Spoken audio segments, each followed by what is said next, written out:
श्रीराम भावांना, आज आपण आलो होतो शेतात. तुम्ही तर ओव्हरव्ह्यू बघितलाच असेल. इकडे या पट्ट्याचा काय विषय, या पट्ट्यामध्ये आपण पेरली ज्वारी आणि हरभरा बर का. त्याच्याच बाजूला आपण पेरली होती बाजरी, खरंच हिरवीगार दिसत होती. इकडं कपाशीला वैतागलो होतो, मग काय कपाशी टाकली उपटून.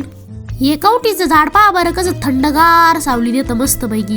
तेवढ्यात आपल्याला सापडला भाऊ एक कौट, मग काय त्याला मस्त पैकी घेतला हातात. म्हणलं आपल्याला याला खाणं आहे आता.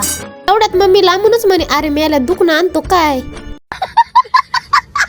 हो तर विषय सोडा राव तुम्ही. कांदा कसा आहे बरं कांदा, हा मोक्कर रे. पब्लिक कसं आहे बरं आपलं कांद्या क्षेत्र, हा खतरनाक आहे ना. गहू पण आला होता सोंगणीवर, लवकरच त्याचा पण कार्यक्रम होऊन जाईल. मेथीला चांगले फुले आली तरी मेथी घरी नेणं होईना नाही, जाऊ दे आता मेथीच येऊ देऊ.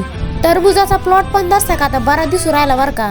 हा आहे आपलं रेडीमेड हाळातलं पाणी कमी झालं होतं, आता भरा लागन बर का. आज विहिरीतलं पाणी झालं कमी, याचा विचार करत बसलो आम्ही.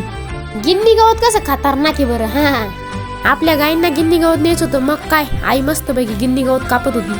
त्या झाडाची पण गेली होती पान गळून. तुम्ही घ्या मग फॉलो करून.